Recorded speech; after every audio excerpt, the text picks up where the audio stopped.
Hi, good afternoon. Okay, today is November 5th. We are going to do the Asian philosophies, and right now we are talking about the 11th century in China, which is Northern Song dynasty.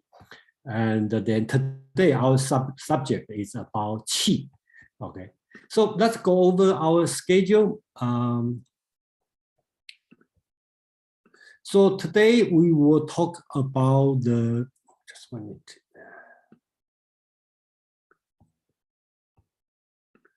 That's today's subject, okay. The Zhang Zai, okay, the main person we are going to talk about, but probably most of people not heard about him. But if we talk about Qi, and I believe most of people heard about Qi, so that's today's subject. And then next week, we are going to talk about another person. His name is Cheng Hao. Okay, they are all in the same time. They know each other, and they see each other. They discuss, they debate. So that's the situation. So today we talk about Zhang Zai, and then next week we talk about Cheng Hao, and he is talking. Zhang Zai is focused on qi, and Cheng Hao is focused on the mind, okay, heart problem. And he has a brother, Cheng Yi, okay. He is another philosopher, but they are a little bit different, became a two school, and he's talking about principle. That would be the future so-called Neo-Confucianism, okay. That's Cheng Yi. So we were going to deal with a lot of people during the same time. And then November 19 and 26, we are going to off for 2 weeks to celebrate Thanksgiving, okay. And December 3rd, SK is coming back. He traveled around the world and coming back to continue his project talking about Hinduism. And he's going to talk about free will in Hinduism. And December 10th, I'm going to continue on the Neo-Confucianism and follow the book from Feng Youlan, a short history of Chinese philosophy. So that's our schedule, briefly our schedule. And then the reason I talk about Qi, focus more on Qi today. If you see the assigned reading, it's very short. It's only have a few pages, probably only 3 pages. And I like to make it the whole section. Same as this section, Cheng Yi only have 3-4 pages. And I'm willing to make a whole section. The reason is these two philosophers, I don't think, I think that's personal training or personal opinion.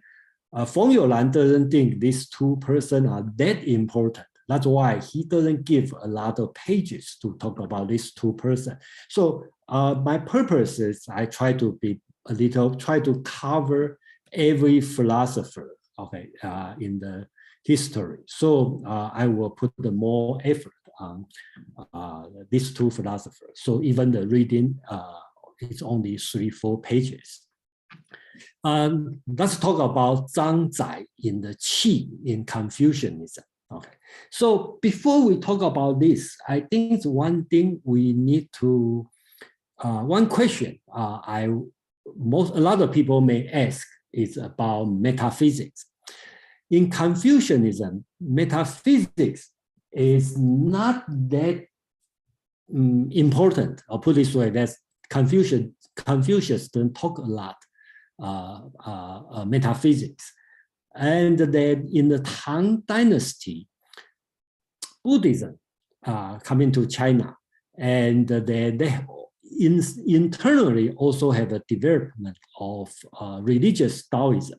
So all this one also push Confucianism to answer the question about the metaphysical question.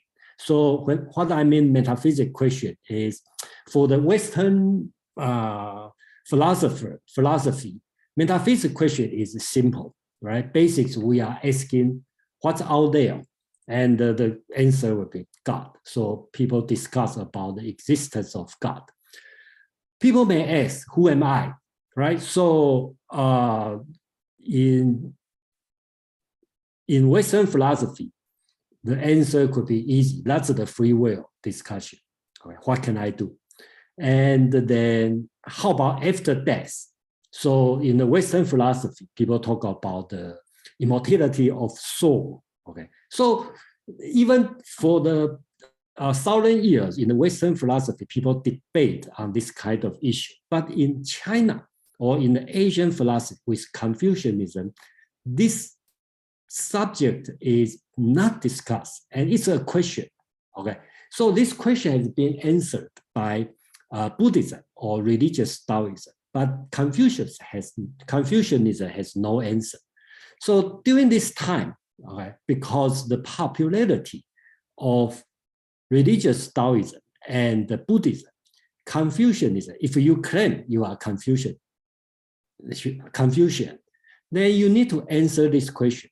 That's why, Feng Youlan, this book, he put a chapter called Confucian Cosmology, Cosmologist. And then for last month, we introduced 2 people, right? We introduced Shaoyong and Zhou Dunyi. Okay, and today we will introduce another person, Zhang Zai.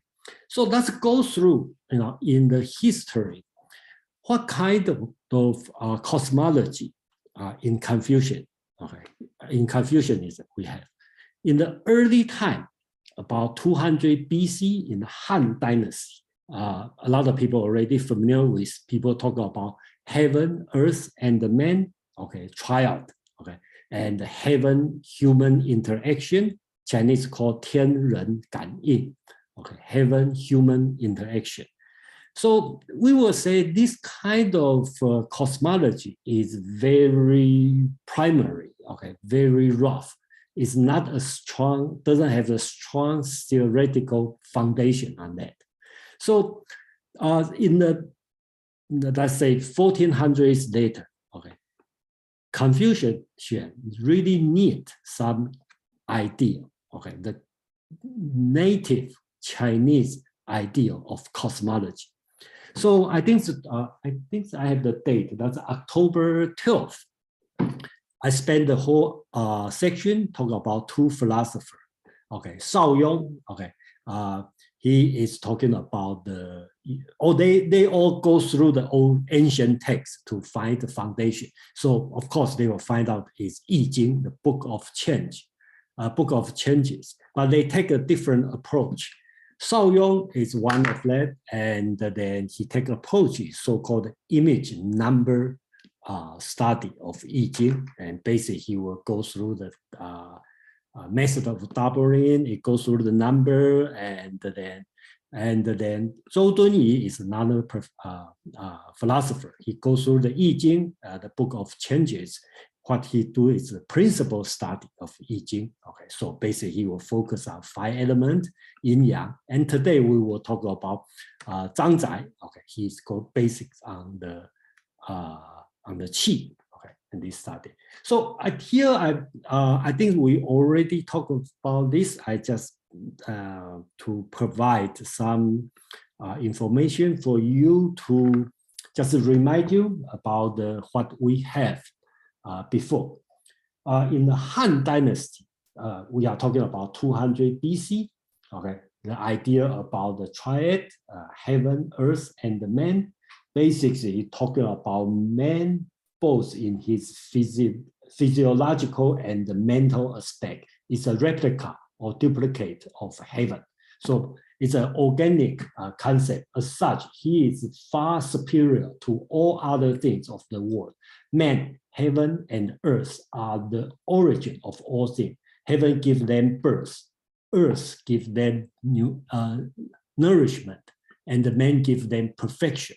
So basics, man, heaven, earth, man, all have their purpose. So that's the rough idea in the Han Dynasty. And this concept has been stayed for over 1,000 years. And there's no further development. The further development is based on the Taoism and later on the Buddhism. So at this time, and we have a few philosophers during the same time, okay, they start to work on their journey is basically very similar. They all try to find the answer through Buddhism or Taoism, but turn out that they go back to Yi-Jing, the book of changes, and they start to have their own idea to put the cosmology foundation on that. So I think 1 month ago, we talked about this one, Shao Yong, and he basically take an approach of image number study of I-Ching, and turn out he has a famous writing, Huang Ji Jing Si, the book of Spring Word of Ordering Principle. So that's he's doing, and if you remember, he goes through the I-Ching, and they all based on the I-Ching writing. So he started with the Spring Ultimate, and they have the two form, which is quiescence and the movement and going up and up. So he tried to build the cosmos, the universe in this way. So basically, we call him a numerologist. Everything he just based on the number and the pattern of number. It's very similar to in Greek is Pythagoras is doing this same way. Okay. And another person is Zhou Dunyi. We talk about this one. It's almost the same time, and then basically he founded a school so-called the Lianxi Academy. He's a teacher. So this one is the rehabilitation of his school. He started to teach, and then he also has his philosophy. So it's based on the starting, and he talked about when it started, it's a being and the non-being are the same thing, and then you have the yin and the yang, and the yin is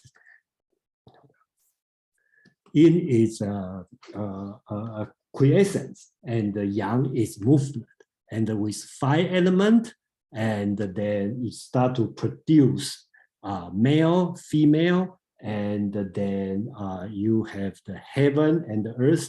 So it goes through this one. So he tried to use this principle to build the system, the metaphysical system. So we talk about this one in October. And the reason he is important is he has 2 students, okay, which will become the Neo-Confucius, the so-called the 2 schools of Neo-Confucianism. We talk about the brother 2 students, Cheng Hao and Cheng Yi, and we are going to talk about Cheng Hao next week, and then talk about Cheng Yi in December. So that's why he is important. We talked about this in the 1 month ago, and so just so far I just give a quick review on the what we have. Okay, so basics we talk about Han Dynasty. Okay, the heaven-human interaction.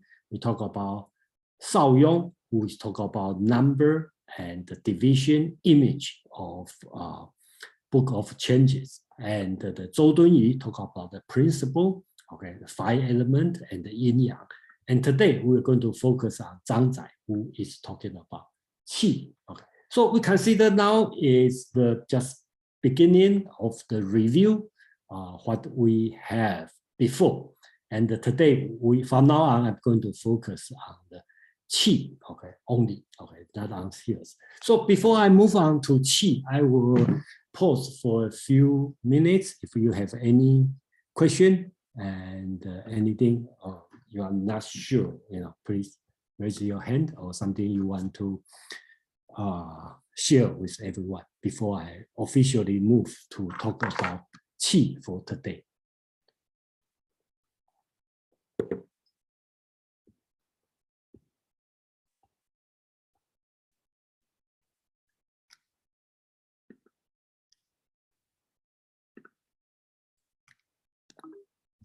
So no one have a question. So everybody fine for so far. So let's talk about Qi.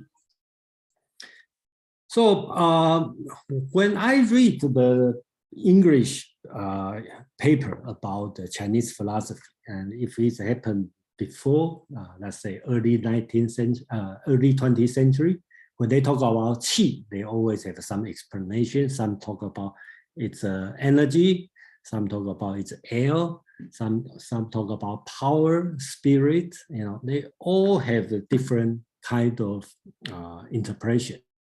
And I think today is different. And I will assume in today's writing, we don't have to explain what's qi, and most of the writer, you know, will assume you know what's qi. All right. So let's see. Is anybody want to share what's your understanding of what you think is qi based on your understanding? You know, anybody have any idea? And then anyone want to share what you understand? If I ask you to explain what is qi, is anyone have any idea to explain based on your experience?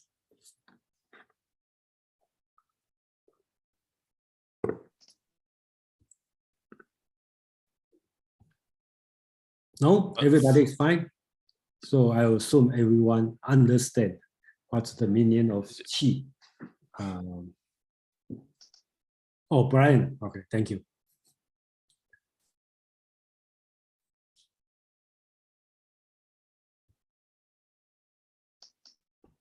Brian? Oh, I needed to find the right button. Okay. Okay, I just thought I'd say that it's the life force that keeps everything in balance. So you mean qi is the thing to keep everything in balance? Yeah, although it can swing from side to side, it keeps things over time, keeps things in balance. Okay, so you don't think you don't see qi is a stuff. You see qi is a way, a method, a rule. Is that what you mean? I would say it's a force or an energy.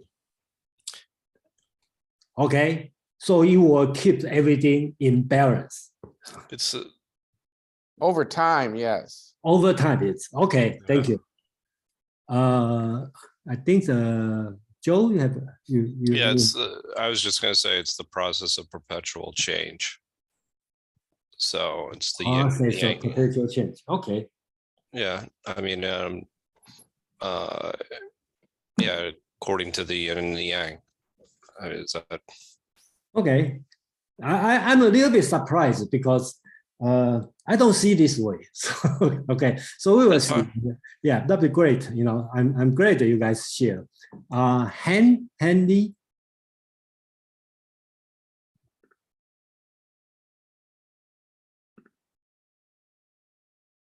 Is a Han?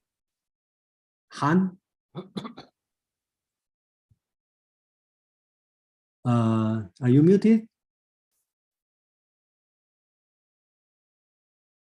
Okay, I will wait. Let's go to Mandarin first, then. Mandarin, please.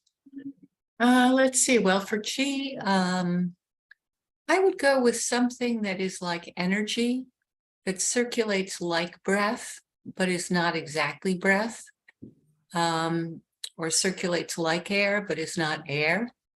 So it's sort of like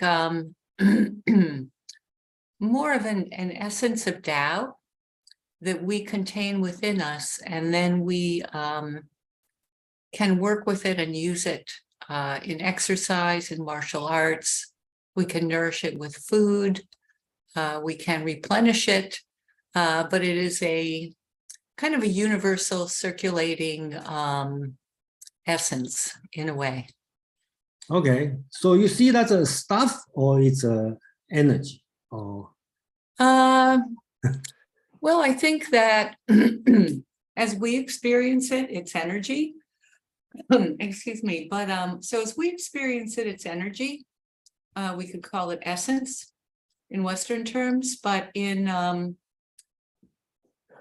some other way, it is also the Tao, and so it is also manifested everywhere as substance.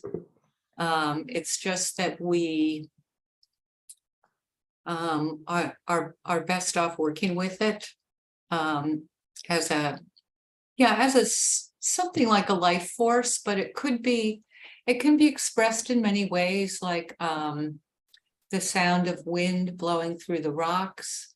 It can be seen as the movement of rustling reeds. So we can compare the qi in ourselves to the qi in other aspects of nature. Okay. All right. Am I on track here? I don't know, because it's an open question, and I will see what Han want to say about. Han, is Han? Yeah, it's hey, could you hear me? Could everyone hear me? Yeah. Please. Yeah. Oh, okay. Great. Yeah, I kind of agree with what Madeline. Did I pronounce correct? Madeline. Madeline, yeah. Her point. So I think that's some sort of energy, and when and it could be manifested in like a martial arts. Like I saw some. I don't know whether you have seen those videos. Like a martial master, they could break some like bricks or something, use their just a palm, and I think that's a manifestation. I feel like they could, they could. It's a force that we could see. It's like you concentrate all of your energy at your palm, at your edge of your palm, so that you could break some tough stuff. Okay. And so when sounds like a qi gong. yeah, but I mean it's like it's outside so what we could see, but if it's not in martial arts, I also believe there's the qi in some Confucianism. Yeah. It may be the person's spirit status or something like that. Okay, Yeah, great. Yeah, eventually, but today we are not going to talk about qi gong for your kung fu. Okay, or we are not going to talk about qi to make your body healthy and make you live longer. And today our qi basically, well, I don't know you like it or not, but probably will lead to the moral sense, just like Han talked about. It's more on the moral sense. Okay, it's about the qi. Okay, basically it's from metaphysics to moral, and later on will be to the social responsibility, which all related to qi. And we have Fred. You want to have your comment about qi? Oh, I was just going to say it seems to me it's more matter than energy. Although those terms are blurred in this sense. It's kind of the fundamental stuff of matter in the universe of which we're all comprised, although it's kind of a fluid notion. And it's also, by the way, one of the best words to know for Scrabble. Well, I think your answer is very close to Mention's answer. Okay, so let's move on to the how are we going to define the qi. And I find out the best way to define qi is use today's Chinese language.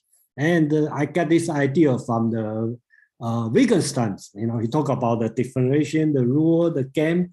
I should use the family resemblance. Basically, you have no way to just define that word, and just like a family resemblance, right? You have a family member, you have no way to define what they are all family, same family, but they similar, but they are different. So I think that's the way to look at it. So if we go through all this today's word, you might get a different idea or get some idea for the meaning of qi in today's Chinese language. What people talk about qi. Okay. So first, so kind of like a basic Chinese lesson. Okay. Chinese are use 2-3 characters to combine together to represent a meaning. And you can all tell all this one, the last word, they are all the same, they are qi. So when we talk about heaven's qi, we talk about the weather. When people talk about generating qi, that means you are angry. All right. When you talk about power's qi or powerful qi, you talk about your strength. When you talk about primary qi, that means your vitality. Okay, so-called yuan qi. Japanese still keep this word. And when you talk about wind's qi, you talk about common practice, you talk about trend. This one is interesting. When you talk about righteous qi, that means you talk about code of brotherhood. Okay. When you talk about brave qi, you talk about courage. They want you eating the bugs. They want you at home, unable to pay your bills, afraid to speak up. And I am here to save you. 18 modern wealth creation methods, plus new things we could never teach before inside of infrastructure, which exists completely in I think it's DLJ. the real world is here. It's Andrew, yeah. It was Andrew yeah. Tate. It was Yeah, Andrew Tate. Andrew, yeah, not DLJ. Okay. Jason, by the way, you haven't made me co-host. Did I make you co-host? Yes. You said you would, but you didn't. Welcome to the real world. I didn't. Okay. That's what stage sorry. 2 is, mass exodus. They tried to destroy me. To eliminate They're Andrew around, from being able to moping, do that, doing you nothing, can not understanding disallow that us I am to the man that unmute cannot it be all destroyed. It doesn't under matter what you take from participant. me. I'm the kind of guy you can And drop just in don't, naked Okay. by himself, and a week later you're going to see me Yeah, driving down the Andrew, high street in a fucking Lamborghini. and then when you do want us exactly to who I unmute, am. you can just ask us in our video box. Okay, so right now, okay. Yeah, So got rid of. DLJ, are you co-host? I am, and I just got rid of Mr. Tate. Okay, thank you. Okay, thank you. Okay, I didn't make you co-host. Sorry. No. All right, so let's continue. Okay, so a little bit entertaining. So, so when we talk about harmonic qi, that means you are friendly, all right, or amiable.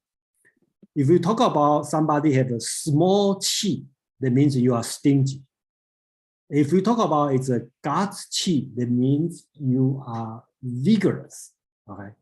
And if somebody is, this one is interesting, the spring qi, okay, that means you're talking about your temperament.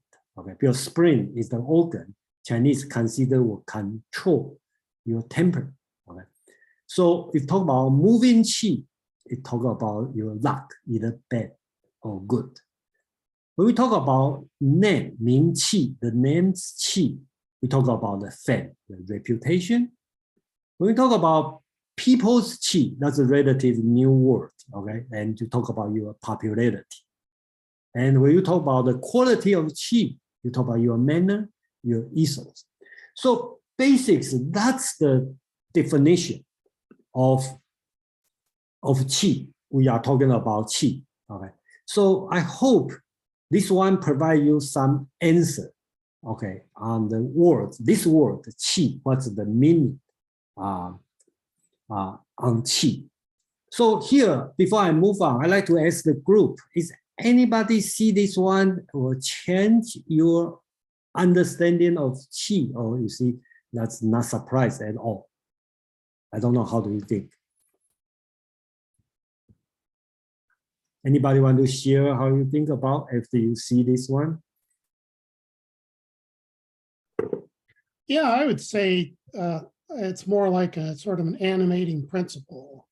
That's what I get as the commonality of the resemblance here. Okay, yeah, okay. I think I have to say I agree with you. Yeah, in my. Okay, so let's move on for the next part. Okay, so from now on, if you have no problem, I will not say I fully understand, fully define the meaning of qi, but I will assume you got the concept of qi. You probably have your own definition. It's probably very difficult to write it down or write a paper about what is qi. So right now we are going to read a few ancient texts. So see how when I say ancient, that means around Confucius' time, before and after, and including Confucius. How do they see Qi, okay, in their world?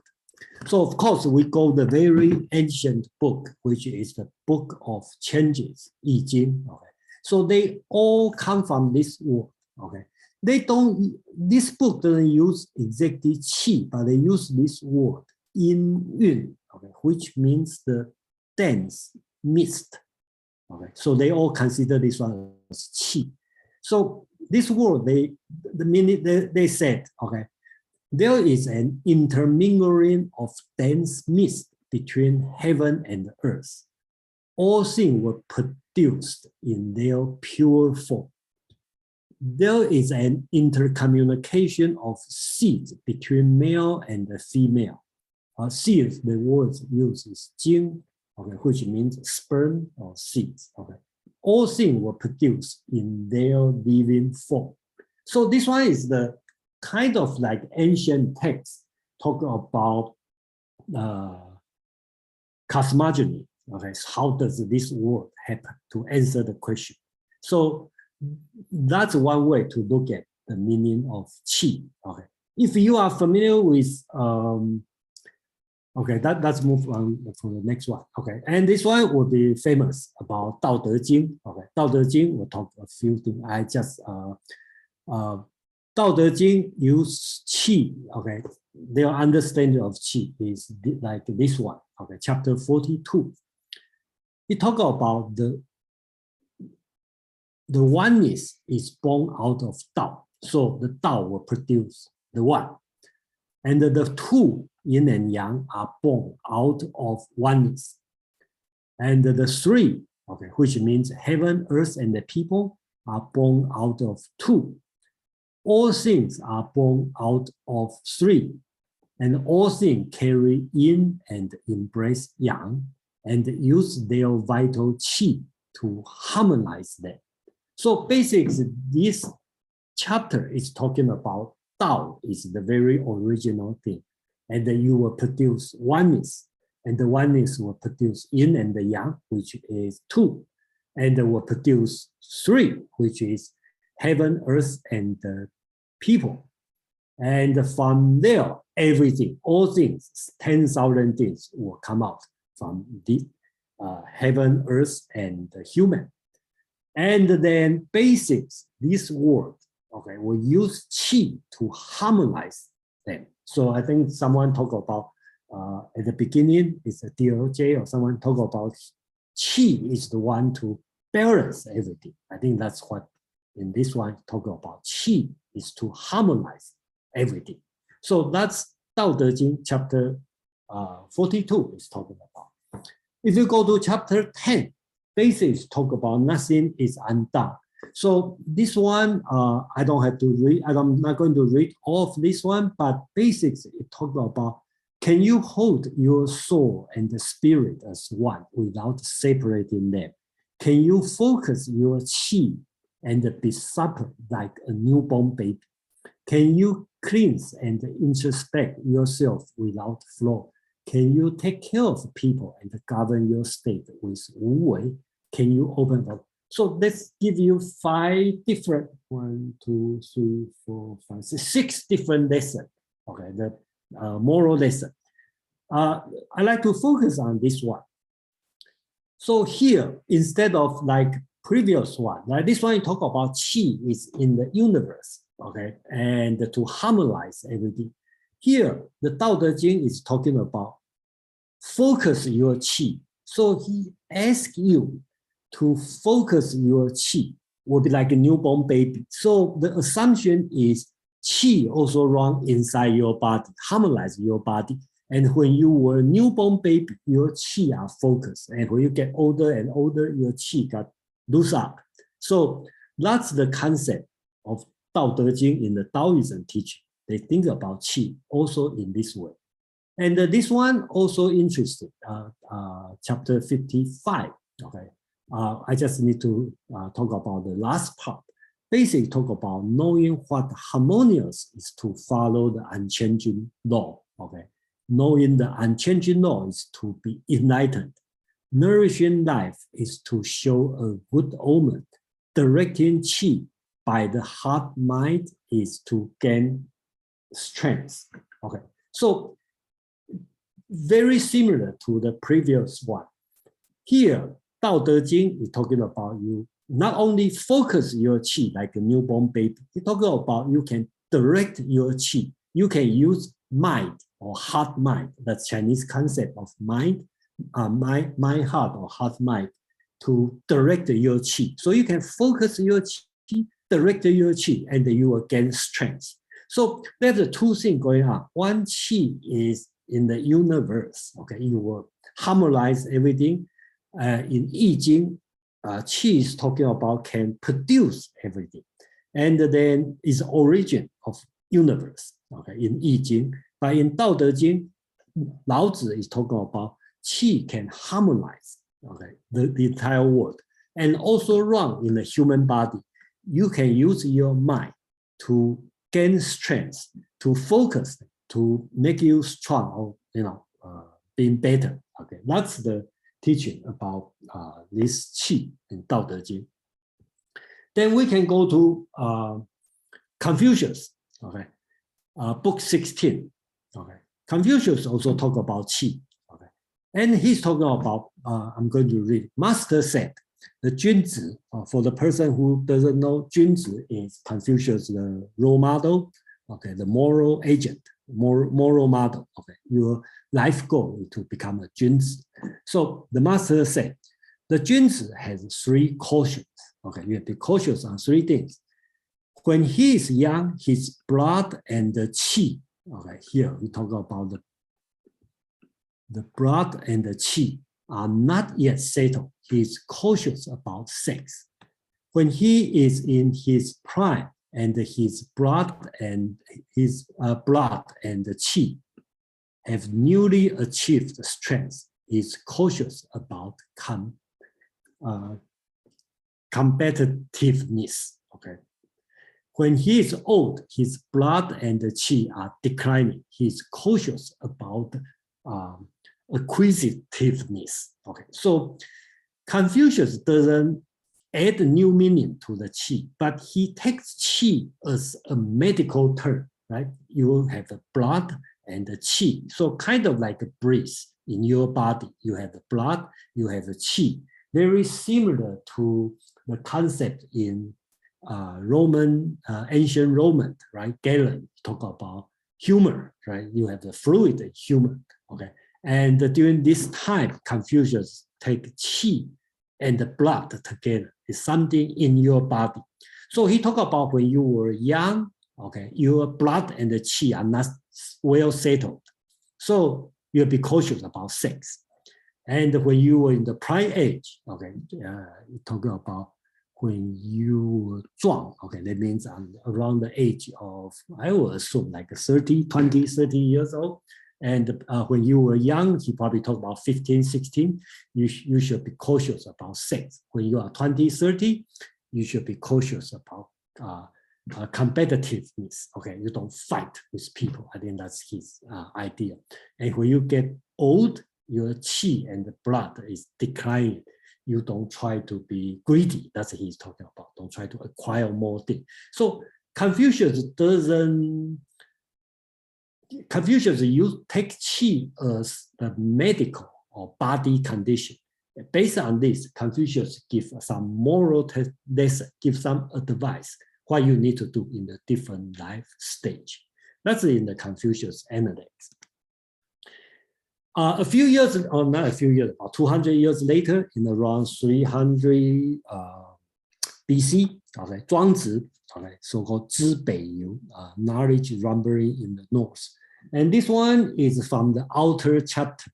So we are not sure it's really written by Zhuang Zi, the Taoist, another Taoist professor, philosopher. We are not very sure. But this writing is also interesting. It talks about qi. Okay. So this chapter is talking about the life is due to the collection of qi. Talk about collection of qi. Okay, your life is the collection of qi. When that is collected, there is life. when qi is dispersed, there is death. When the death and the life thus attend on each other, why should I account either of them an evil? So here his understanding, I mean Zhuang's understanding of qi is, when you are alive, your qi are all in your body, so you're alive. When you die, the qi will disperse, it's out. So I think this explanation answers one question, right? When the person between life and death, the body all looks the same, but one moment ago he's alive, one moment ago this person is dead. Okay, so in Western we will say his soul. Okay, his soul left his body. Okay, one soul left the body, so he died. Okay, the body is still the same. And then in Zhuangzi's idea, this one also not his understanding is the qi is being collected, okay, inside the body. That's why this person is alive. And when he died, the body looks exactly the same, but the qi has been dispersed. Okay, so he's talking about, that's why we consider life is good and death is bad. Then his teachings here, since he is Taoism philosopher, his teaching will be different. Therefore, all things are one. Life is accounted good because it's wonderful, and the death is accounted bad because it is rotten. Okay? But the rotten can be transformed into the wonderful, and the wonderful can be transformed into the rotten. Hence, there is one qi in the world under the heaven, and therefore sages appreciate one. So here's the teaching. Here is Zhuangzi as a Taoism philosopher. His teaching will be, what's the difference, right? Your qi is in your body when you are alive. When you are dead, your qi just outside, just leave your body. So there's nothing good or bad. So, so he considered the life-death is not much difference because it's only move around of the qi. So to this point, okay, we are talking about is the qi in the ancient text. Okay, how ancient Chinese deal with qi, and that's the foundation. The Song in the 11th century, Zhang Zai is going to deal with qi, in the base. So I will pause for a few minutes if you have any question before I move on to mentions. If you have a question or any comment about qi during this time.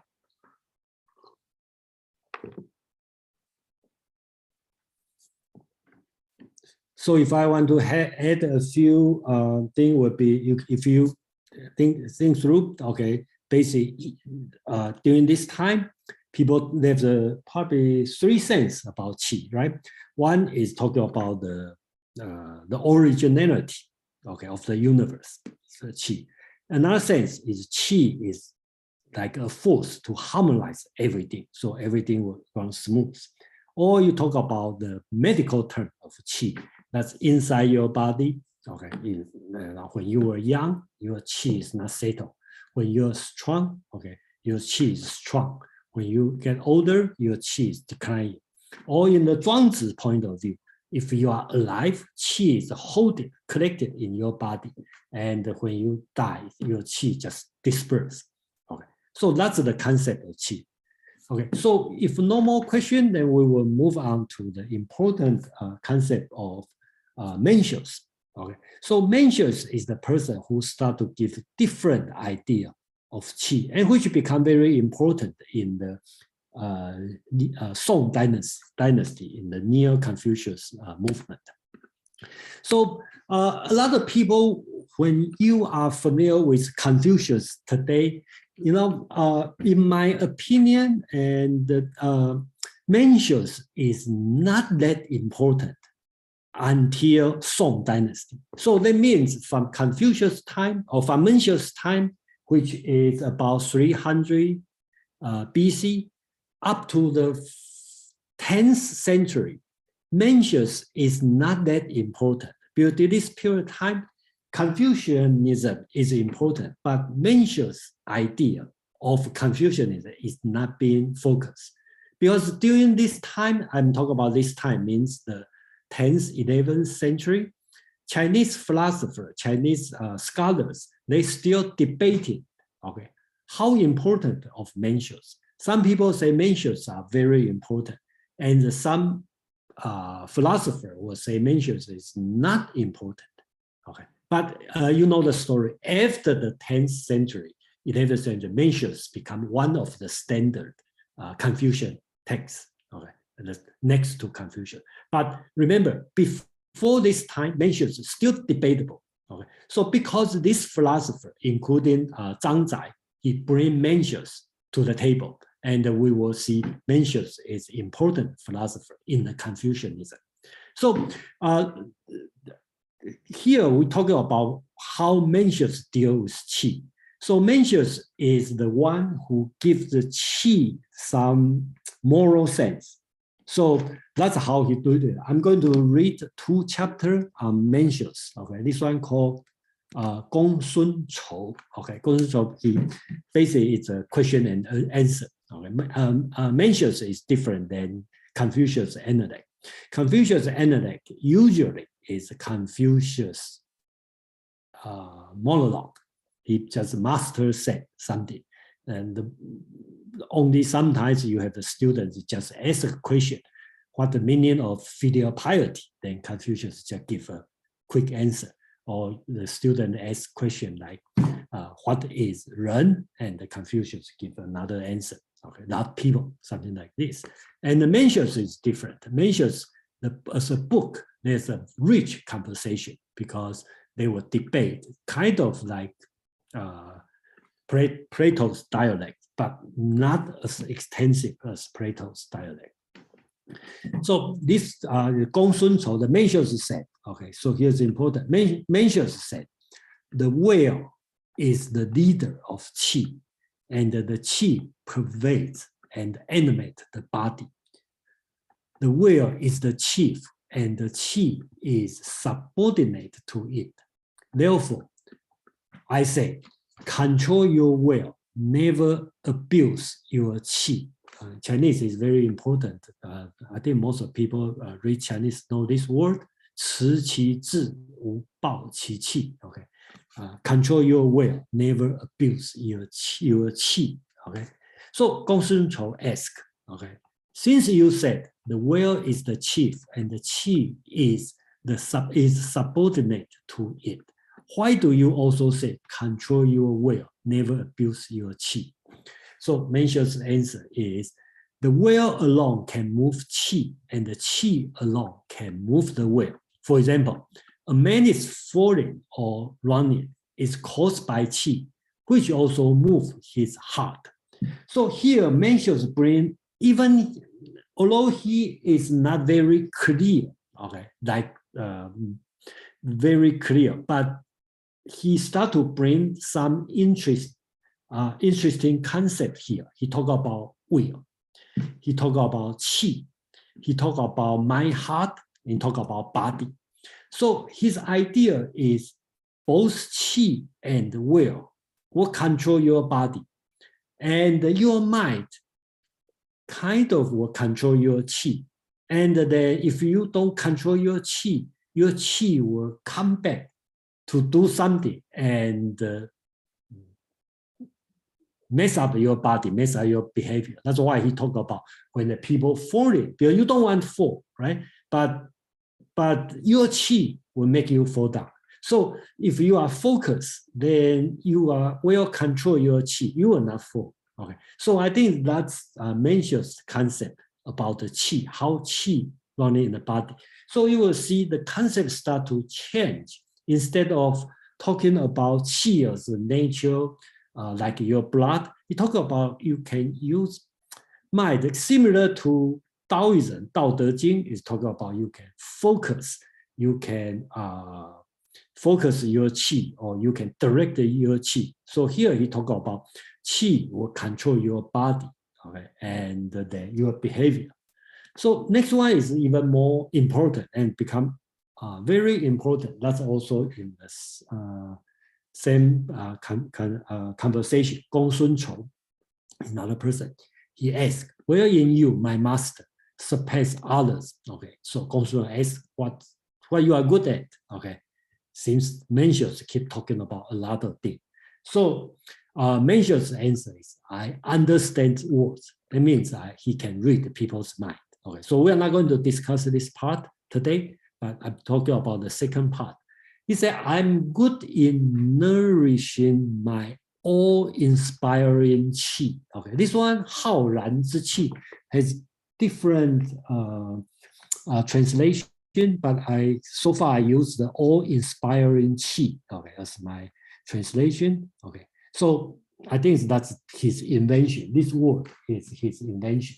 So since he has this invention, okay, then Gongsun Chou going to ask, what do you mean awe-inspiring qi? What do you mean awe-inspiring qi? And the Mencius say, okay, I think that answer is important. It is difficult to explain it. This qi, it is exceedingly, this qi is exceedingly great and strong. Being nourished by straightforwardness without being hurt, it can grow to fill up the heaven and the earth. So this qi is kind of organic. Okay, if you nourish, okay, the qi by straightforwardness, okay, then your qi will grow to fill up the heaven and the earth. It also needs righteousness and the Tao to grow, otherwise it stops. Okay, so the qi is kind of like your pet. You need this food, okay, to grow, and you can grow to fill up heaven and earth. It is produced by accumulation of intended righteousness deed. It is not to be obtained by incidental righteousness act.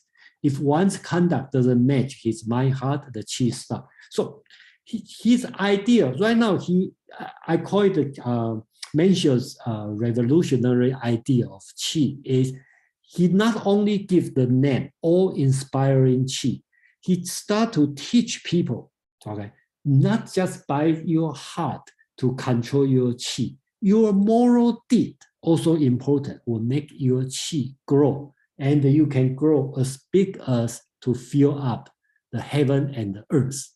So that's how it's doing. And if you don't do this good deed, or if you do this one just by incidental, okay, not on purpose to do some good thing, you just like, unwilling to do something good, it doesn't count. You have to purposefully doing some good thing and fulfill your duty. And he used the word straightforwardness, righteousness, and the Tao. Then qi will grow to fill up the heaven and the earth. So that's his concept about qi in the Mencius. And that's why Mencius become important in Zhang Zai or in the Neo-Confucius movement, because they are going to use qi for their philosophy. So here we're done with the ancient time qi. Okay, before we move to the next section, we will talk about Zhang Zai, today's person, and then I will pause for a few seconds, for a few minutes, if you have any question or any comment. So Jason, in the chat, Chris has put, I'm not sure if Chris wants to say it out loud, but I'm going to read it for him. You can decide whether to answer. He's put this, there is a distinction between chi/life force versus soul/spirit regarding humans, no? And also Brian put an exclamation mark in the chat. So I think that's the code for wanting to ask a question. Okay, okay, just 1 minute. Okay, so I'm sorry, if you need to ask question, please don't just type chat, because I have no time to read the chat. Okay, so Jason, this is Chris. So you don't have to answer it because I see what you're doing. You're just going through a historical context of the qi. That's right. Yeah. You can answer this question at the end, because it will get to it. I think it will get to it eventually. Yes. You can go ahead. Okay. I was barbecuing, so like I didn't follow the text. It's fine. Okay. You can answer that question later. All right. Thank you. Okay. Okay.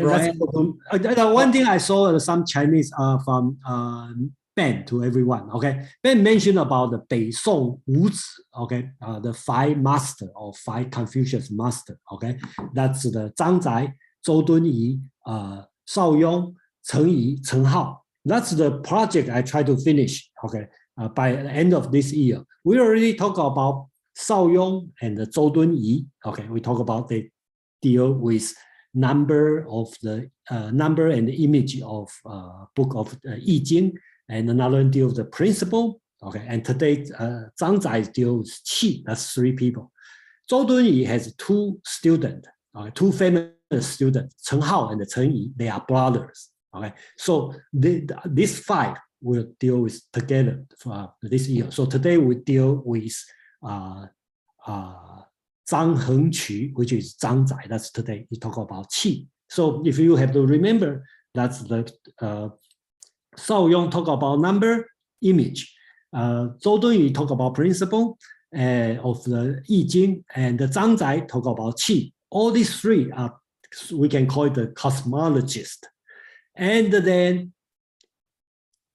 Zhang Zai also deal with Confucian moral social teaching. Okay, so that's a Qi school. Zhou Dunyi has 2 students. Cheng Hao is deal with my heart. We're going to talk about next week.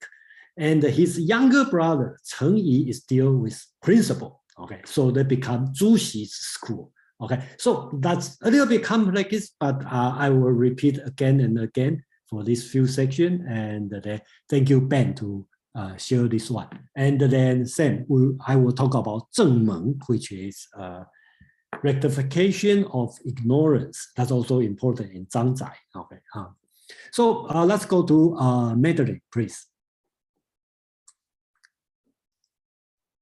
Yes, can you go back to the slide? I think it was just the last one, that one. Okay. I'm looking at the last sentence, and yeah, since I was just reading a few weeks ago about Kant. Okay, yeah. His categorical imperative, and it was a response to Hume. And Hume was saying, you know more about this than I do. I think a lot of people here do, but that basically Hume was saying that people are often moved to spontaneous kindness, what might be called here incidental righteous acts. And Kant's response was, that's not good enough. It is better to be consistently kind, to do the right thing, even if you're not feeling it, than to only act for other people's good when you are feeling it. And that's what the categorical imperative rose from. Yes, I think that's a very interesting question. And I've been thinking about this one for a long time. I think it would be proper to discuss when we move on to Cheng Hao and Cheng Yi the next week, my heart problem. Okay, and that's just my opinion. I will say Zhang Zai, okay, he is kind of stay in between Kant and Hume, okay, but in the 2 Cheng brother, Cheng Yi, the younger brother, basically we call the principal school. He was based on, similar to Kant. Okay, he talked about principle. Okay, he talked about principle. You have the heart to do the right thing and based on principle. And then Cheng Hao, we are going to introduce next week. He talked about mind, heart. Okay, your mind, your heart. So if I have to categorize him, he will be like a Hume. Okay, more like in the English school, more on the sentimental, okay, kind of idea. But any categorization you can find, you can say it's wrong. But I'm sorry, I cannot make it very clear. But I'm glad that you think about this way, because I also think about this way, and then that's interesting. And that you will see their development is similar, but it go into the different kind of direction. Yeah. Han, right? Han, please. So I think I want to add one another vocabulary to the vocabulary set you just provided us, showed us. I think actually two. One is qi shu. So it says like every being, living beings, they have qi, right? According to the text you just show us. So like in every living being, they probably have different amount of qi. So qi shu, I think that's the word. And I remember if it's Zhuang Zai said, once people is dead, his qi dispersed or his qi is gone. So when at that time, qi shu in Chinese we call qi shu Yi-Jing. So the qi is gone. So that's the word qi shu. And another word is qi se. So I think qi, according to the text, qi is something, it's the inner property, the primary property of the living beings. Like humans, like us, human beings, we have qi. And the heaven has the heaven's qi, which is the weather. And well, most of the qi belongs to human beings, but I think like animals, they could also have qi. So that's the word qi se. So qi se means appearance. If you look at a horse, let's say, you could tell, you might be able to tell its healthiness just according to the horse appearance or the horse like a status. So that's the two words I want to add to this vocabulary. Thank you. You have more? No. Okay. Well, actually, qi se means qi and the color, right? If you want to translate. Okay. So I think that means like a qi. If you have a good qi, your outside color will looks good. So you can tell. So you will say, oh, I didn't see your face. Okay. You didn't show the video, but you see my face, right? You will say, oh, your qi se is good. Okay. That means that today I'm happy, I'm healthy, because my qi is running well. So my color of my face looks great. So that's the idea. Okay. And the qi shu means qi and the number. Okay. So I think that means your luck, your fortune, right? So if your life is dead, your qi and your number are gone. Okay. So that means you are over. So so any other comment or any question before I move on to Zhang? Brian had put a question in 52 Living Ideas group. When you put an exclamation mark in the chat, that usually means there's a question. So I think Brian's using that format. Brian, you still got a question? Oh, Brian, you have a question, please. No, you answered my question when you gave an earlier summary. Cool. Oh, okay. All right. Don't use question mark. Here's not 52 living ideas. So I don't see the question mark. So well, anyway, thank you everyone, and then a great contribution. And then so before I move on, okay, so let's move on to Zhang Zai. That's today's people we're going to talk about. So two parts we will talk today. First part is talk about the cosmology, which will be similar. What they try to resolve the same problem. What's this universe, right? Okay. The second one is about the moral. Because he has a qi based, so you have the moral. And then what's the influence of his philosophy in the future? So that's the three subjects we are going to talk about this. Okay. So just make it simple. Zhang Zai. Okay. So his father is a magistrate, and his name Heng Qu. Okay. So a lot of time people call him Heng Qu. Chinese don't call people's given name because in order to show respect, you don't call people's given name. So they always got the name, and people call him Heng Qu because that's the town he was raised, and later he taught over there. So people call it Mr. Heng Qu. That's the town. I think today in China, I show the map here in Shanxi. Okay, that's the place he was teaching here, and I think they have some memorial temple over there. So you probably can visit if you have a chance. As a youth, he was interested in the military affair. That's important.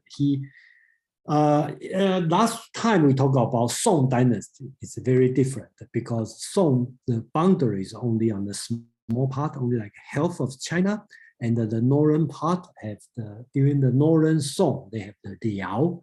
On the west side, they have the Xi. Okay, so basically, kind of like always under the foreign threat. Okay, the situation. So when Zhang Zai was young, he's interested in the military affair, and then he went to the important office. Okay, Fan Zhongyan. Okay, who was he wanted to work with him and in the military. But Fan Zhongyan was amazed by Zhang Zai's talent in Confucius text, so he encouraged him to give up the military affairs and then focus on Confucius study. Okay. So after that, he decided to become a scholar. So like most of the Song philosophers, Zhang Zai was initially dissatisfied with Confucius thought and studied Buddhism and Taoism for several years. Eventually, however, he decided the Tao was not to be found in Buddhism or Taoism, and then returned to the Confucian text. So two things happened. One is he gave up his military career or ambition. Secondly, he tried to study Buddhism and Taoism, but he find out it's not good enough, so he go back to Confucius. An important thing is Zhang Zai is one thing is Zhang Zai's argument against Buddhism and Taoism. It become famous, he kind of strongly separate Confucius and Buddhism and Taoism. In 1069, Zhang Zai was recommended to the emperor and give the position in the capital, but not long after he ran into conflict with the prime minister, Wang Anshi. I think next year I will introduce Wang Anshi. He is doing the reform in the Northern Song dynasty. And he's very important because all these scholars, we talk about the five Confucian masters, these five, they all lost their job because Wang Anshi, they are against Wang Anshi's reformation. So they lost their job, they go back to their town and they study. So that's the academic word. But by the way, Wang Anshi is not a bad people. Okay, he's a good person. It's worth it to study him. He has a great philosophy. He is decent person, but for many reasons, political reasons, these five masters is not getting along with Wang Anshi. Okay, so a lot of time Wang Anshi has been viewed as a bad person, but actually he is not.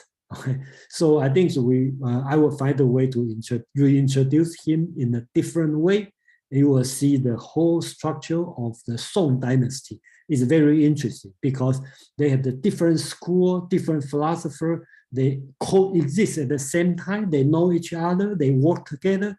They argue against each other, and then when one in power, they demote others. But they all good person. They all have a great philosophy. And the good thing in Song dynasty is when you have the political rival, you don't kill people. They just demote you. And then they still keep the respect on the person. They just demote you. Okay. So unlike in other time, in Ming dynasty later, or in the Tang or Han dynasty, if you lost you probably lost your life. Okay. But Song dynasty is different. Just like today's situation, in the election, you lost but you still live a life. You don't lose your life. You just lost your position. Okay. Joe, please. I just have a quick question. I mean, I know that he returned to Confucianism. Yeah. But Buddhism and Taoism both influenced his later works, didn't they, as well? Your question is still influence his work? Well, I would say everybody, Buddhism and Taoism influence everybody. All right, even you're against the Buddhism or against the Taoism. Okay. Okay, so I have to say this way: even he is against Buddhism. Because Buddhism has something quite strong. Okay, the reason. Okay, the causation. They go to the causation and the theological thing because from India. Okay, it's quite strong. Doesn't matter. So, for example, I can do it.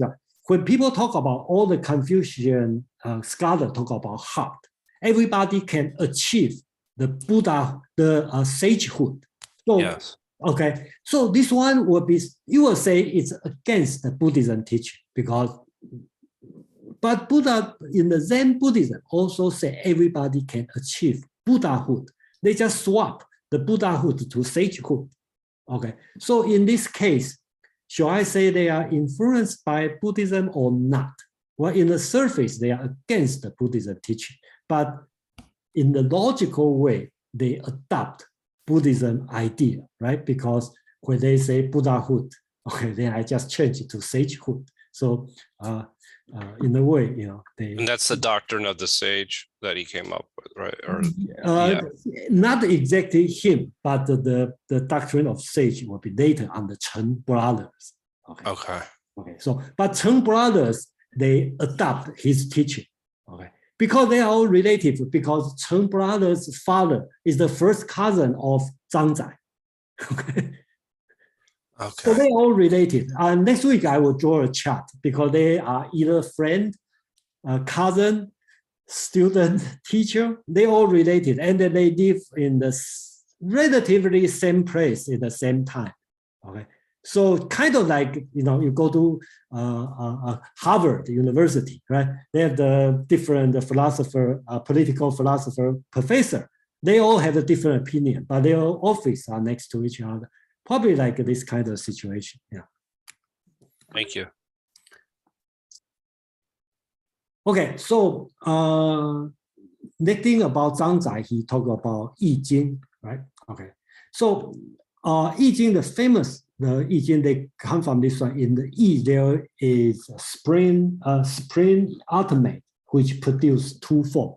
So different philosophers have a different opinion, right? Like two forms in Zhou Dunyi will explain as quiescent and movement, right? And then Zhang Zai will explain as yin and yang. Okay, so he talk about great harmony. Okay, Taihe is known as Dao. Okay, by which he is a spring up because it's there are interacting quality of floating. Okay, so here you can see from this text, his idea about the qi, okay, is kind of material. So he talked about the quality of floating, sinking, rising, falling, movement, quiescent. Therefore, they are appear in the beginning of eminent force, which agitate one another, overcome or are overcome by one another, contract, expand. So describe the movement of qi, and they talk about great harmony is name for qi. Okay, it's a name for qi. So qi also a great harmony, and then which Zhang Zai described as wandering air. So you can tell from here, Zhang Zai describes qi as more material, more like a moism concept. So that's why I put this. Let me show this one. This will be easier to. Yeah. So I will summarize his writing in this way. First, he is moism. Okay. So everything is the component of qi. So qi is something forever in the process of changing.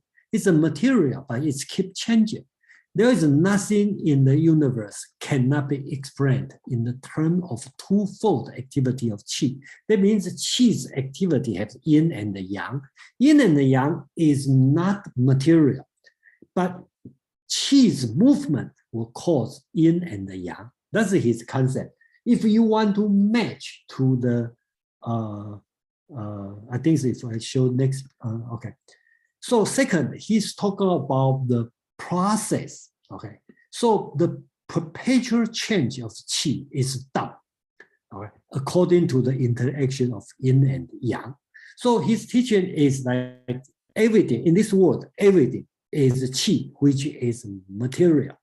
The qi is moving, okay? Depending on how it moves. If it's quiescent, sinking, or contracting, that's yin. And if it's expanding, if uprising, okay, moving, that's yang. That's why we have the yin and yang. And the Dao is the yin and the yang change. So you will see a little bit different than what the Taoism teaching. Taoism teaching would say Dao is the ultimate process, and they move on. Okay, then they have the yin yang and everything. So he's talking about qi as a base. Then based on their movement, they have yin and the yang, and the principle of yin and yang is Dao. So he has a concept of the conservation, law of conservation. So the change of everything from condensation and to dispersion, from visibility to invisibility, does not imply the idea of quantitative extinction of thing in question. So basically the qi is, the thing disappear, just the qi disperse, not means qi disappear. So everything is conserved, is the law of, follow the law of conservation. So another thing he talked about is that will be very different from the Western, especially Christian Judaism thinking. There's no first mover, no creator, right? So the perpetual movement of the physical world is not originally caused any outside force, because the qi itself is moving. So it's a self-moves, okay? So, and it's follow the law of conservation. So there's no additional creator. Everything just a recombination. So he states that the cosmos depends on nothing to be its first mover, or for the qi, such as vital and self-moving. So number 5, he talked about the individuality of person. So because we are as a person, we are made of qi, okay? So there's no two person identical, because our components are different, depend on the movement of our qi. So you have a different personality. So here he built his cosmology based on qi in this way. So one thing you can think about is Malaysian philosophy, okay, especially Anaximander, right? So if you think about him, which is he's 1500 older than Zhang Zai.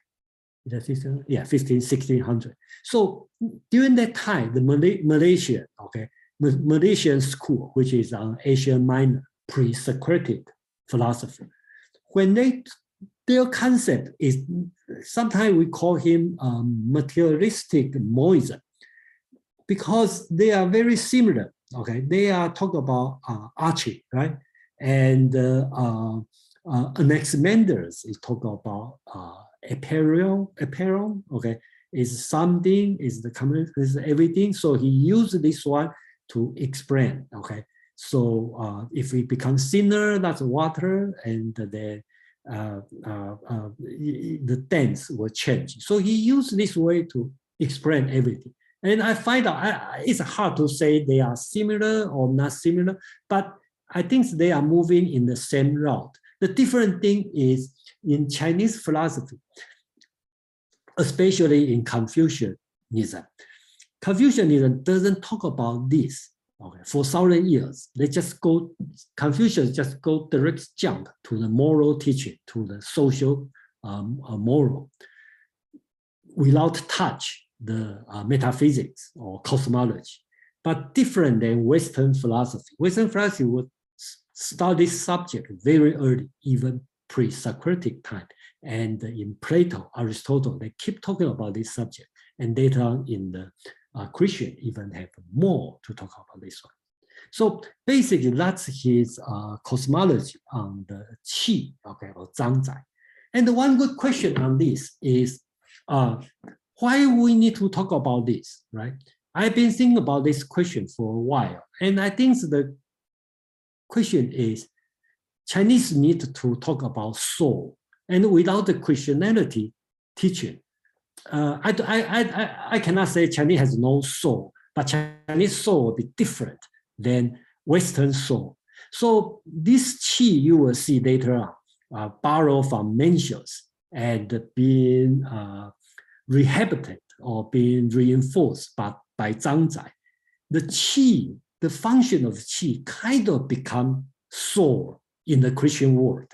So that's why I want to move to the second topic. We talk about the moral teaching about the Qi when Zhang Zai built the cosmology based on Qi. So that would be the next one.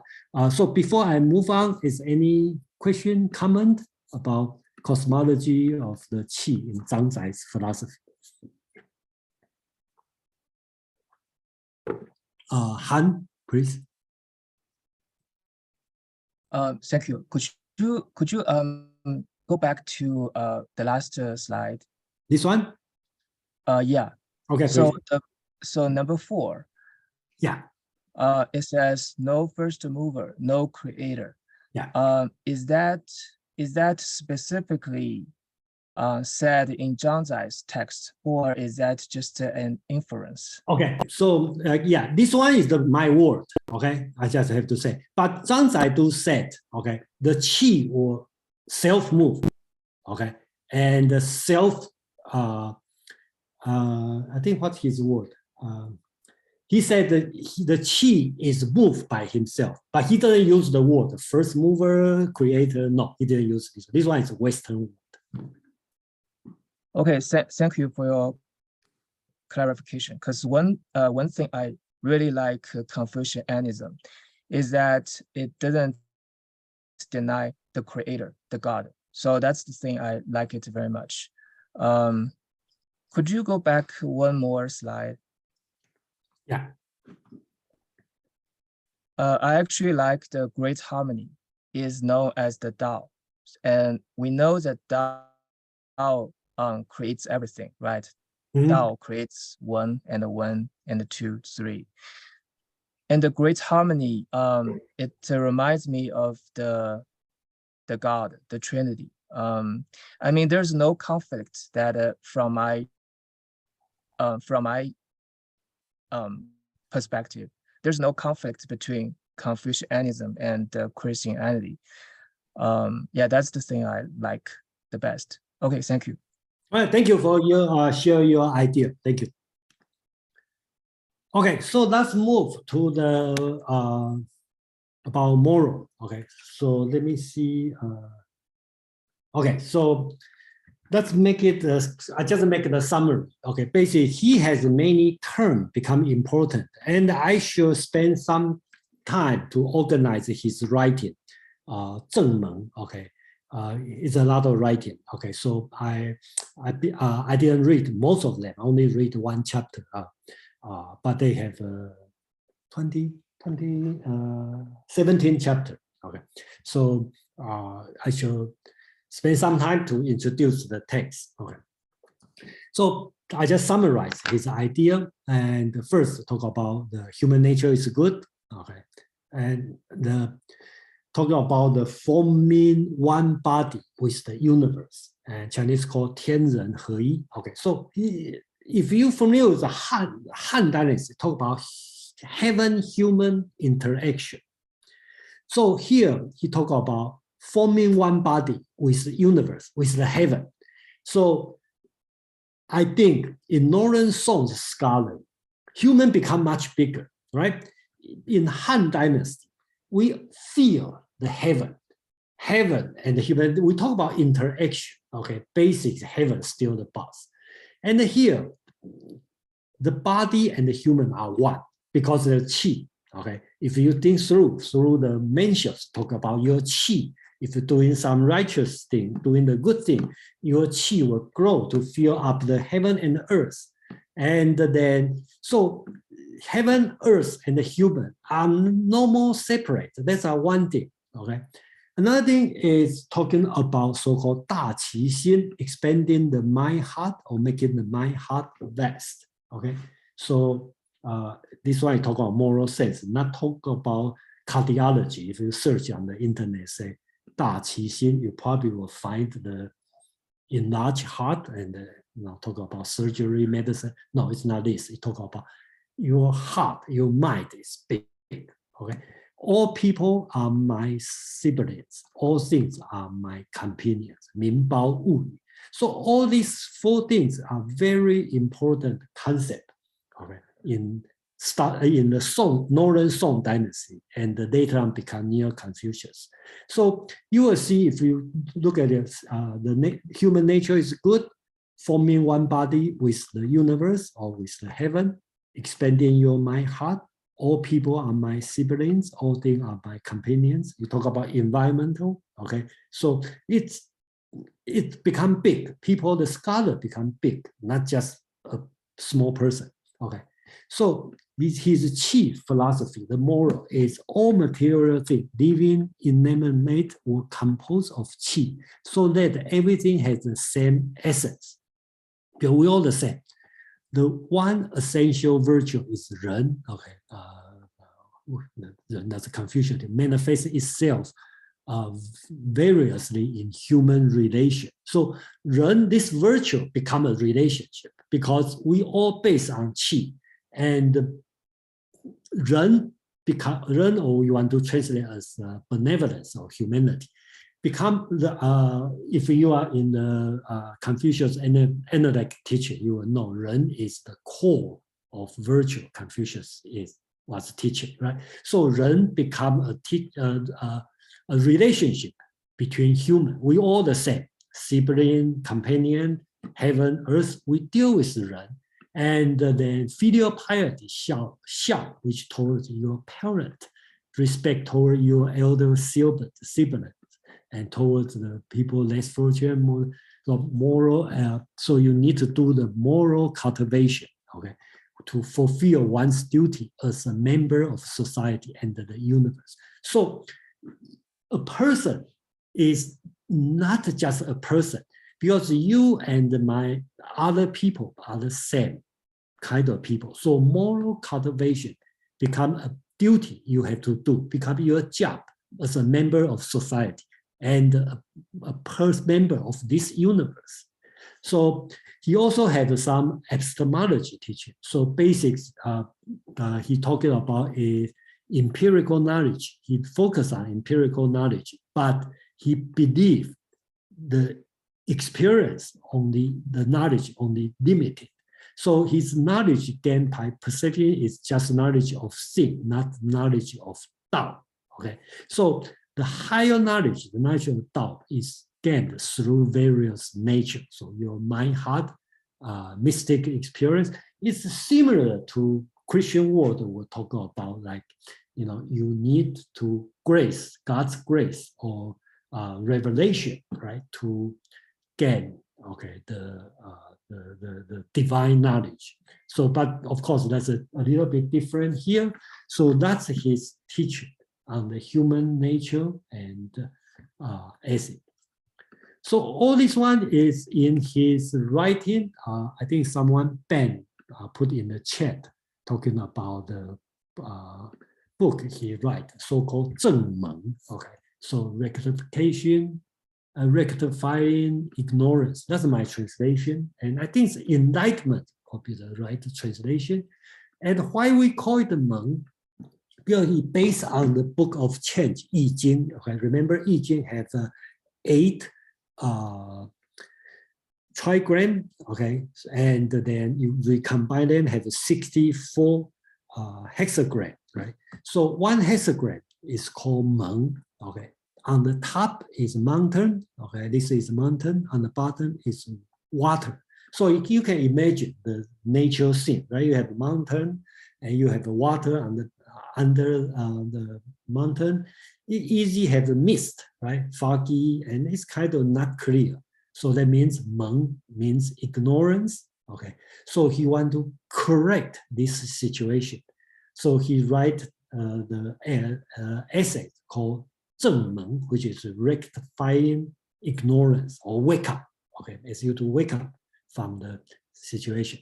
So here's a 17 chapter in great harmony, and Han talk about like this one, and talk about Tao, talk about animal, talk about the expanding the mind heart, the doctrine of mean, golden mean, and the right.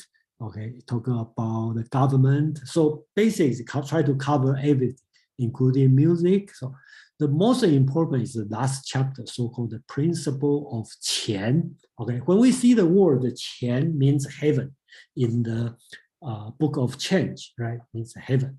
So in this chapter, they have one paragraph called the Western Inscription, which is very important. And then I think we have time to introduce this one. So basically, that's his writing about the Zheng.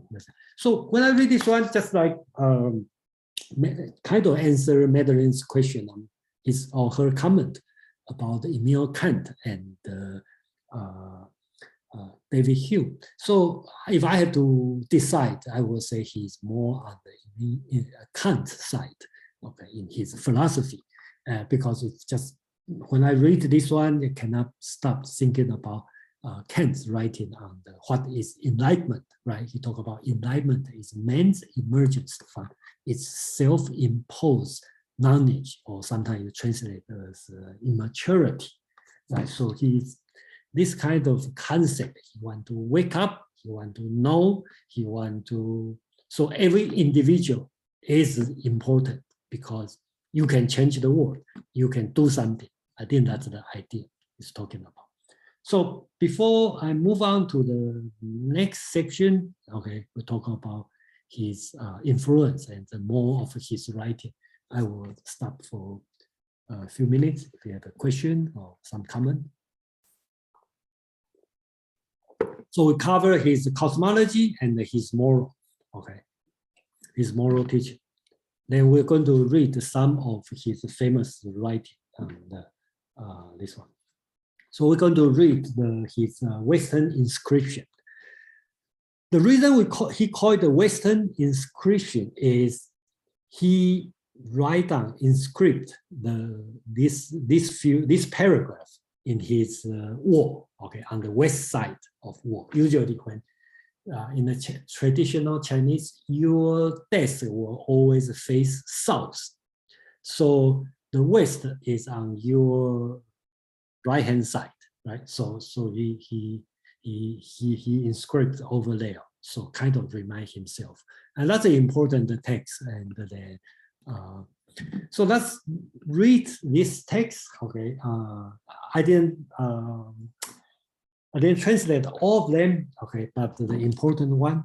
So you will see it's very different than traditional Confucian thinking of the time. And this kind of thinking even not continue, I have to say, not continue after his time, after Song Dynasty. So it's very unique time. Confucian scholars thinking this way. I think that's why I think it's important. I read in Chinese, 前称父，坤称母，于之卯焉，乃浑然中处. So heaven is my father and earth is my mother. Even I, such a tiny thing, find a place in between. Therefore, what feel between heaven and the earth, I consider as my body. What direct heaven and earth, I consider as my nature. All people are my brothers and sisters. All creatures are my companions. So that's the setup. You can imagine, even he said, I, such a small, a tiny thing, but his nature, his goal is big as heaven and the earth. He called heaven my father, called earth my mother. Then he talk about emperor. So in other dynasty, it's dangerous writing, but it's happened in Song dynasty. He called it the emperor is eldest son of my parents. Okay, so you don't see emperor as like very, very high. He see as my older brother. You just the firstborn, so you lead us. Okay, so emperor is my eldest son of my parents, and his great ministers are the household minister of the eldest son.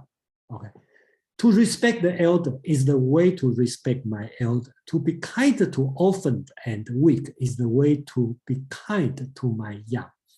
The sage is the one who embodied the virtue of heaven and earth. The worthy man is the one who received the finest form of heaven and earth. All persons under heaven who are tired, crippled, exhausted, sick, brotherless, childless, widow are my siblings who are helpless and have no one else to appeal to. So every Confucian, every scholar, every learned person have this responsibility, right? You treat all the unfortunate one, helpless one as your brother, okay? You need to help them, okay? So the sage, what's the sage? He make a definition. Sage is embodied of the virtue of heaven and earth. And the worthy is the man, the one who received the finest form of heaven and earth. They are just my model. And I can be the sage. I can be the worthy. Unlike Confucius, they say, oh, sage is like, even cannot say it's only happened in a long time. The worthy, you cannot do it. It's 君子 is so no. In his concept, you can be the sage. You can be the worthy. Okay. And then as long as you want to do it, you can be this way. So he continued, okay, to maintain is like to protect the sons. To be happy without anxiety is like to practice pure filial piety. Okay. Deviation from heaven and earth is called perverse virtues. Injury to humanity, which is Zen, is called villainous. Helping evils is lacking capabilities. Only those who resemble heaven and earth can behave themselves in a good deed. Okay, so that's more teaching. Then he goes through the history to example. I have to skip because it's too difficult. Okay, wealth, honor, good fortune, and abundance can enrich our life. Poverty, meanness, grief, and sorrow serve to discipline us. Okay, so he look at your wealth, honor, okay, and good fortune. If I'm lucky, okay, he can enrich my life. If I'm poor and live a terrible life, it's just the way to discipline me. Okay, so either one, I take it. So the last sentence he said, deviant, I serve compliantly. Dead, I should be at peace. Okay, so basic life entail no gain, no gas, and any loss. So we will say, is this thinking it's Confucius thinking, his thinking, but it's also, you can spell the Taoism way, right? The Taoist teaching, it kind of beyond your life and death. So this West inscription is very important in his philosophy. And even more important is the so-called four sentence, okay? The four sentences is become like your responsibility as a person, a learned person, okay? You have this kind of responsibility. Your purpose, why you are living here. He gives you the idea, okay? Why you living here in this world, right? And I think these four sentences even work for today. In America, even work, right? He talk about the full purpose of as a Confucian or a scholar or a learned person or a citizen, okay?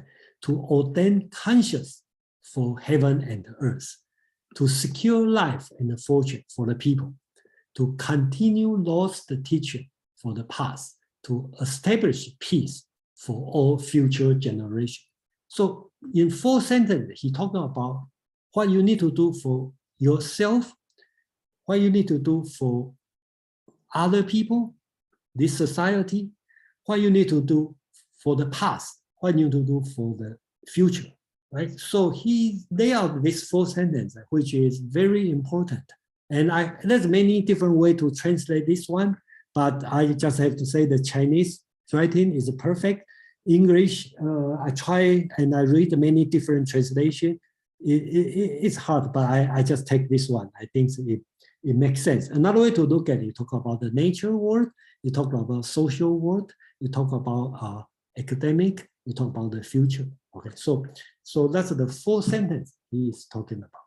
Okay, so I will end the introduction of Zhang Zai here. Okay, and his influence is very important. And for the last slide, I'm going to show you this one is goes through a little bit history, right? Right now we are talking about Northern Song. It's about 11th century. 200-300 years later, okay, Song will be disappear, right? By the Mongolian invade China, and the Song is gone. So there's a martyr, okay, called Wen Tianxiang, okay, called Wen Tianxiang, okay. He refused to surrender to Kublai Khan, okay, invasion to Southern Song dynasty. So turn out that he died. He's a famous martyr, okay, in Chinese. So there's one question here, right? So if Chinese has no immortality of soul, how can you be a martyr, right? You need a heaven because you die. So and Chinese philosophers, especially Confucian, says not much about heaven, immortality of soul. You know, how a person willing to die, right? And my answer is qi. Okay, so Wen Tianxiang, this martyr, he write a famous poem or one called song called Zheng Qi Ge, the song of the righteous qi. Okay, so this one is a little long. I only take the first few sentences. Okay, so this one has been, I don't know people other than in this time still teach in school, still teach this one, because in my time this one has been taught as a patriotic teaching. Okay, but today I'm not teaching this one not show this one for patriotism. I show this one for philosophy. So you will see how does the qi has been used for a martyr. Okay, like Wen Tianxiang. That's read his writing, right? He said, pervading heaven and earth is a righteous qi. Okay, between heaven and earth, they have the righteous qi, mixed and manifold. It assumes various forms. So, you know, you think about the qi can have a different form. Okay, below it makes the river and the mountain. Okay, in the river and mountain also made of qi. Above it made the sun and the stars. Everything, qi is everything. Okay, in the world of man, it is what Mencius call awe-inspiring. Okay, that's important because you see the qi will form the heaven, the earth, the mountain, the star, the sun, and in the human world, the qi is called awe-inspiring. That's what Mencius called. Surging forth to feel all light beneath blue sky, everything for this one. When the great way is tranquil and peaceful, it inspires bright chord with harmony. When event reach impasse, integrity is test. Each instant is recorded down in the annal of history. So because you have qi, okay, and it recall what Mencius teaching, okay. The qi, you need a righteous deed to nurture it, and you will grow. And even you die, the qi will live forever. So this one will be similar to we call in the Western world, we call immortality of soul. Okay. So after we understand the philosopher of qi, and then you probably can understand why Wen Tianxiang write this song before he died, okay, as a martyr. Okay. So I think I will end the section here today. Okay, so today we talk about qi, and then next week we will talk about another philosopher is Cheng. He's talking about my heart. Okay, he borrowed Zhang Zai's concept about qi, and then he make some change. And he and his brother Cheng Yi, okay, Cheng Yi will talk about principle. So the argument is here is if you are a principle school, you will talk about they have a principle which is Dao, and the qi will follow this Dao. But in the qi school, you will talk about that's the qi.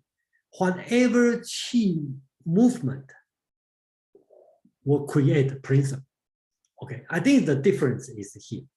Okay, in qi school and the principle school. And another school is my heart school. They talk about your mind. Okay? Your mind is everything. So in Feng Youlan's short history of the Chinese philosophy, he talked about beginning of the two schools. And in my opinion, I think it should be three schools, not two schools, because yes, in two schools is based on the Orthodox Confucianism, because one is inherited by Zhu Xi, okay, another one is inherited by the Ming dynasty, which is Wang Yangming, that's my heart school. And the Qi school will be used in the later time in the Qing dynasty, about in the 17th century. Wang Fuzhi, or called Wang Chuanshan, he inherited continue the Qi school. So actually they have a three school, but depends on how you look at it. You can also say two school, because that's my heart school and the principal school. And the principal school become the standard or orthodox Neo-Confucian school.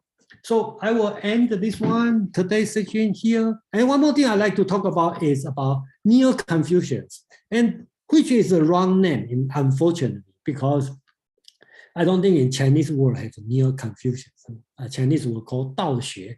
Okay, there's no thing as Neo-Confucianism.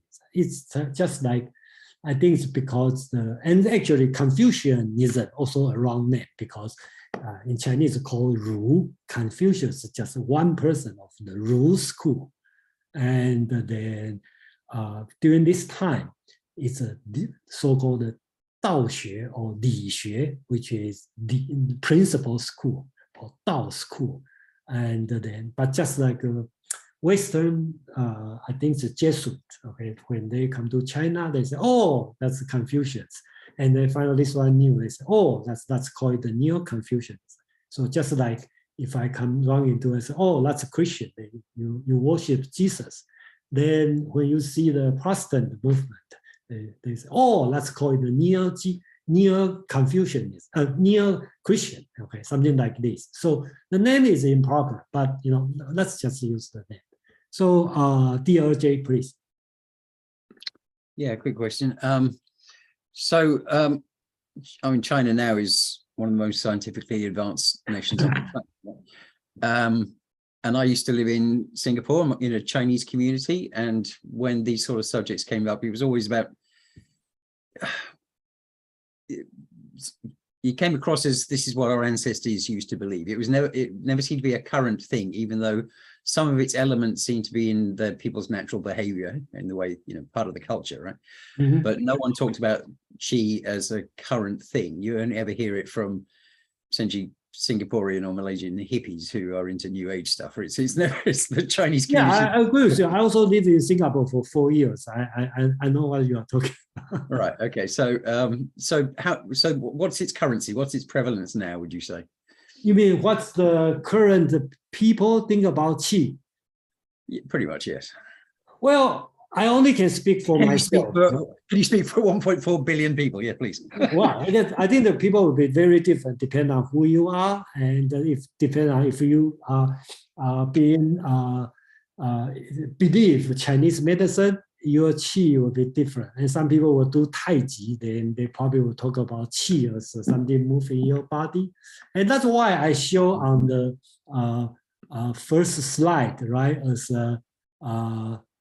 talking about the family resemblance, right? Because I think that's the only way we can talk about, because people are very different in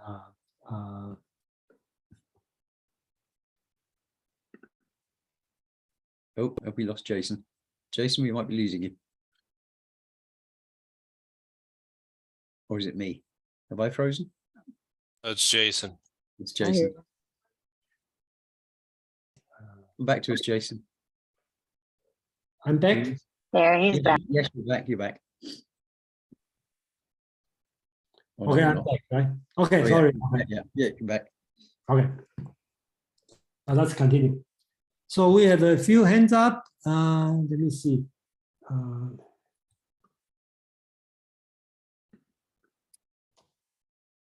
So I missed the end of your answer. So you're saying you're non-committal, is that what you're saying? Yeah, because depend on who you are. Can you hear me now? Yes, yes. Okay, okay. So depend on who you are, so it's difficult to answer how do I think. That's why I put the family resemblance here as a just 1 minute. Recording in progress. So okay. We've got you twice now. You're echoing between your two devices. Okay, so can you hear me now? Okay, so Yeah. can you hear me now? Yes, with an echo.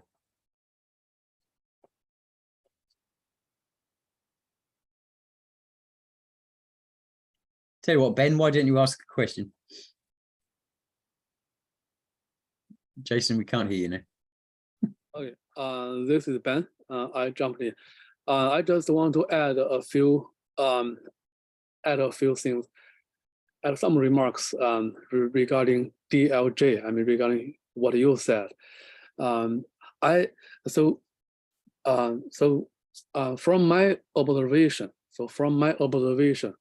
from the people that I have direct contact with, I mean the people in either in mainland China or in Taiwan or even Singapore, because I've been to Singapore as well. And I lived in China for a long time. I was born there, I grew up there.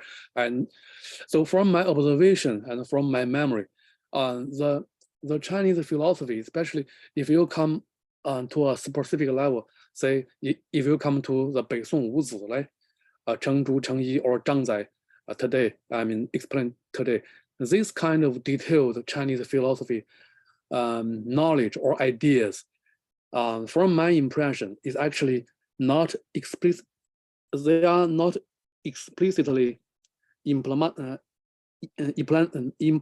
into the people's mind.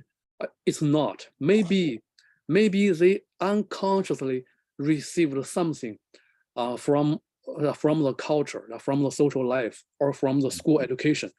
But all these stuffs, they are not required in school. They are not, and even in college, in universities, only the people, only the students and the faculty members in university philosophy, Chinese philosophy department, only those people, they are kind of familiar with Zhang Zai, with Cheng Yi, Cheng Hao, this kind of thing. And all the engineering majors, the science majors, the psychology, almost none of my classmates, none of my relatives, none of my teachers, nobody in my social circle knows anything about Zhang Zai. So that's the reality. So it's like Aristotle and Plato in United States today. So how many people know Thomas Paine and Thomas Paine's writing, right? So how many people know the greatest philosophers of US? So it's the same thing. It's a similar situation. Yeah, that's my impression too. Yeah, thanks. Yeah, so I assume you can hear me now, right? Yes, we can. Yeah, Ben, thank you. Thank you for your share. Actually, that's very true. Actually, not a lot of, because right now we are, that's why we are here, right? Because we want to learn something. Same as Plato group, you talk about Kant. Well, people heard about Kant, but how many people really read the three critiques? And then even great American philosopher, So we don't read it. Even people not familiar with the Constitution. So I think that's common. Yeah. CK, please. Yeah. Yeah, I'm just wondering whether the philosophy of Qi in so-called Neo-Confucianism has influenced Japan, because there's a greeting in Japan, "O Genki desu ka?" Right? Genki desu. Yeah, that's right. So that's how are you? Something like that. So how is your yuan qi? How is your that's the first Japanese I learned. Yeah. Yeah, exactly. So that I presume is influenced by some of this philosophy unconsciously. When I have to agree with you. And same as Ben talking about, we don't learn this one in school, right? But it still influences us, okay? And I don't know about Japanese, and I don't know about Korea, right? But people in Singapore, Taiwan, Hong Kong, China, different place of China, different kind of generation. In the daily, even you never heard about Zhang Zai or never studied the Qi in philosophy, you all know the word, the Chinese word like this, right? What's the meaning of the weather, 天气, 脾气, 小气, 正气. We all know this word. And I think this one is unwillingly influence everybody. And that's the reason I put this one together. Yeah. Yeah, CK, sorry to interrupt you. No worries, no worries. Yeah, I think it's just unconscious, and it's an unconscious transmutation of cultural, I think, affinities across the various geographical regions. Yes. Okay. So sorry about the internet. DLJ, did you see any hands up or any other question, comment? No, I think we're good. You timed it nicely today. Well done. Yeah. Sorry about internet, but and I always have a backup. That's why, so yeah, we can work, in this way. So so if there's no more question, then we probably just we end it on the proper time. And so next week, okay, we are going to continue this journey, and then we will talk about change a little bit to the My Ta school, which is Cheng Hao, okay, the older brother, and then he and his younger brother are also important. So that's the way we are going, and then great to have everyone here, and then I see you next week. Thank you. Thank you, Jason. Thank you, Jason. Good job. Okay.